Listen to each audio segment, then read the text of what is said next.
اگر ناراض نہ ہو تو نوجوان ذرا غور کریں میری بات پر.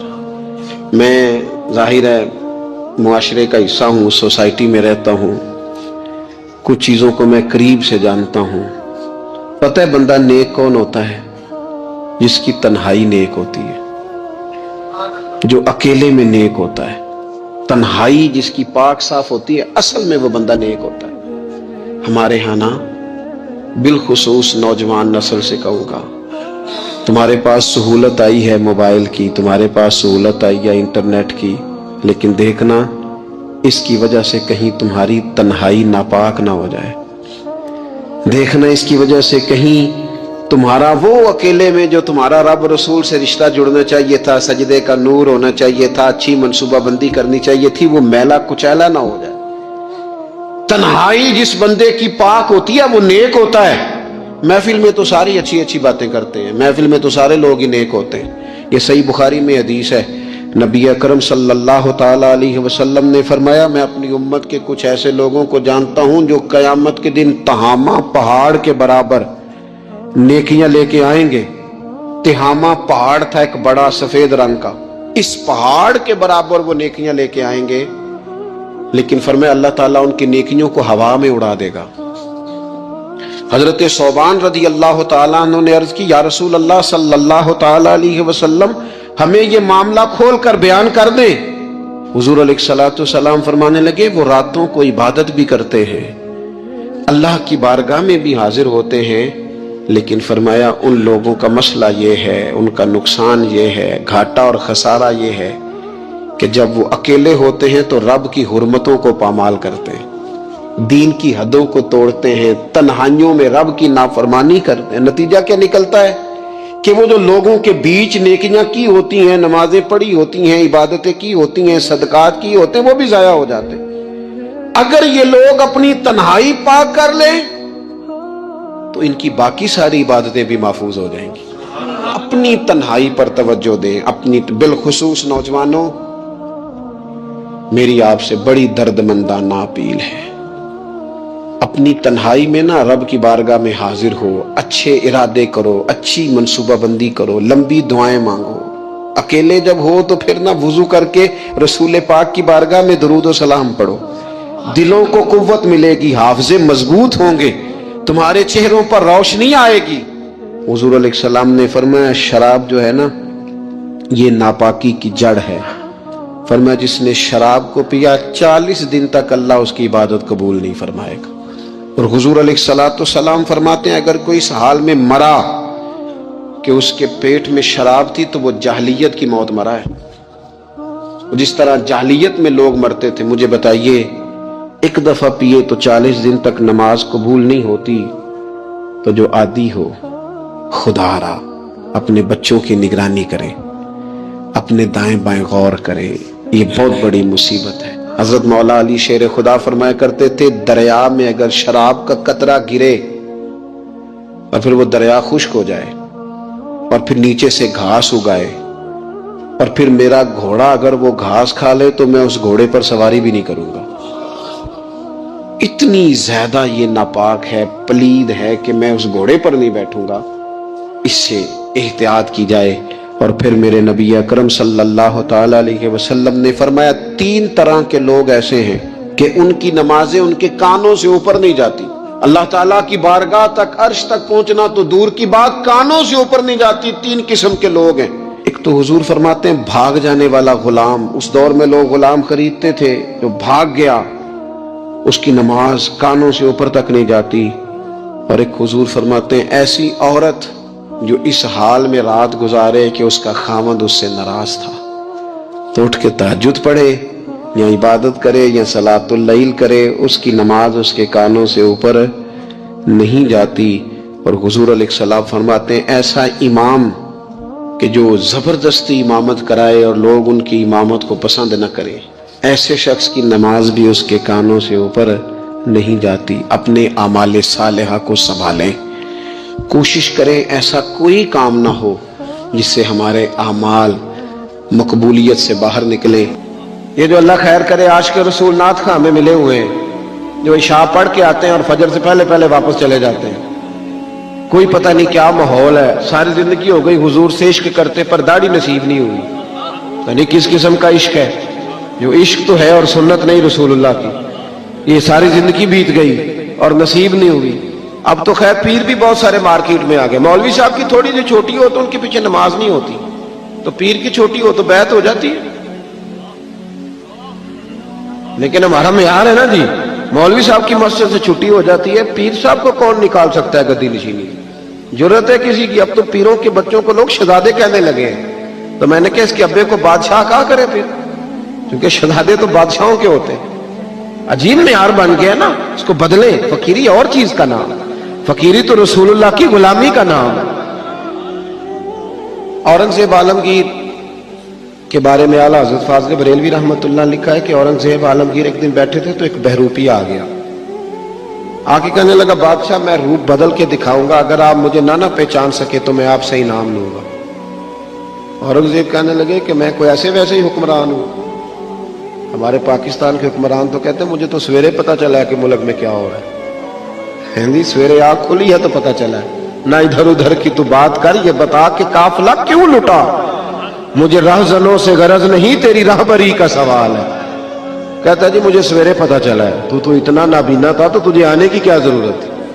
ہوش کرنا بھائی، اب تو حکمران ہے، تو خیال کر، معیار کو سمجھ۔ اورنگزیب سے بہروپیہ کہنے لگا روپ بدل کے دکھاؤں گا، اگر آپ نہ پہچان سکے تو انعام لوں گا۔ تو بادشاہ کہنے لگا تو زور لگا لے جتنا ہے، ایسا کوئی بہروپیہ ہے ہی نہیں جو مجھے دھوکہ دے سکے۔ ملا جیون کے شاگرد تھے نا اورنگزیب عالمگیر، صاحب تفسیرات احمدیہ کے، تو بادشاہ نے نا ایک دن کوئی ٹیچر بھرتی کرنے تھے، تو وہ بھی آ گیا بڑی ساری ٹوپی پہن کے، جس طرح جناح کیپ نہیں ہوتی آج کل، تو بڑی ساری ٹوپی پہن کے نا تو وہ بھی پہنچ گیا، ہاتھ میں چھڑی پکڑی ہے اور ویس کو ٹچکن بڑا اچھا تیار ہو کے آیا۔ بادشاہ سب ٹیچروں کے انٹرویو کر رہے تھے، جب اس کی باری آئی نا تو بادشاہ نے 10 روپے دیے، کہنے لگا یہ تیرا آنے جانے کا کرایہ ہے، میں نے تجھے پہچان لیا ہے، چل دوڑ جا۔ اس نے کہا بھی تو واقعی بڑا سیاح ہے۔ کچھ دنوں کے بعد نا بادشاہ نے کہا کہ میں نے سپاہی بھرتی کرنے، تو یہ بھی آ گیا، کو 2-3 مہینے کے بعد مونچھیں ذرا بڑی کر لی اور بال تھوڑے بڑھا لیے، سمجھ لے کوئی اینک وینک لگا لی، روح بدل کے آیا۔ بادشاہ کے سامنے بہت سارے لوگ کھڑے ہوئے، جب اس کی باری آئی تو بادشاہ نے 10 روپے دیے، کہا میاں جا کوئی اور چکر چلا کے آ۔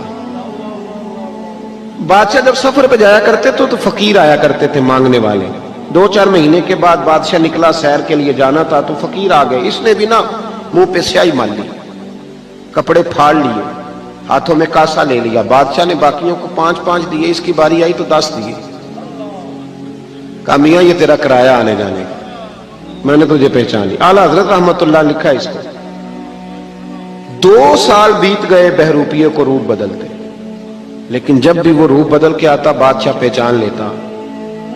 ایک دن بادشاہ جہاد کے لیے جا رہا تھا ہندوؤں کے ساتھ، ایک ریاست سے ٹکرانا تھا، ہزاروں کا لشکر اس کے ساتھ فوج کا، گرمی بڑی سخت تھی، بادشاہ ایک گلی سے گزر رہا تھا، ایک روڈ سے گزر رہا تھا، اس نے دیکھا کہ ایک بہت پہاڑی ہے، اوپر لوگ چڑھ بھی رہے ہیں اتر بھی رہے ہیں۔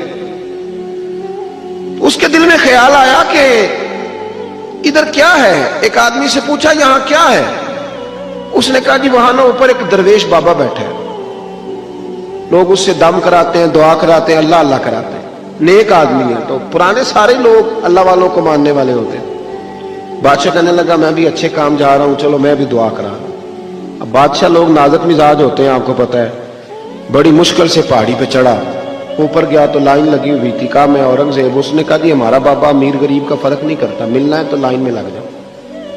اورنگزیب لائن میں لگ گیا، 50 آدمی تھے، تھک گیا، دھوپ بڑی سخت تھی، نمبر آیا، اتحیات کی حالت میں بابا جی کے پاس بیٹھا، ہاتھ چومے، کہا حضور میں جہاد کے لیے جا رہا ہوں۔ بابا جی نے دعا کی، اچھا جبہ پہنا ہے، داڑھی رکھی ہے، پگڑی باندھی، دعا کی، نصیحتیں فرمائی، اور پھر فرمایا آخر پہ کہ اگر تو جیت گیا تو تکبر نہ کرنا، ہار گیا تو مایوس نہ ہونا، یہ نصیحت کی۔ اورنگزیب کہتے ہیں کہ میں نے چند سکے نہ بطور نذرانہ کے بابا جی کے مسلح کے نیچے رکھے، اور جب میں الٹے قدم اترنے لگا تو بابا جی رومال جھاڑ کے کھڑے ہو گئے، کہنے لگے آج نہیں پہچانا تو نے، کوئی نہیں سمجھ آئی آپ کو، کہنے لگے آج نہیں پہچانا،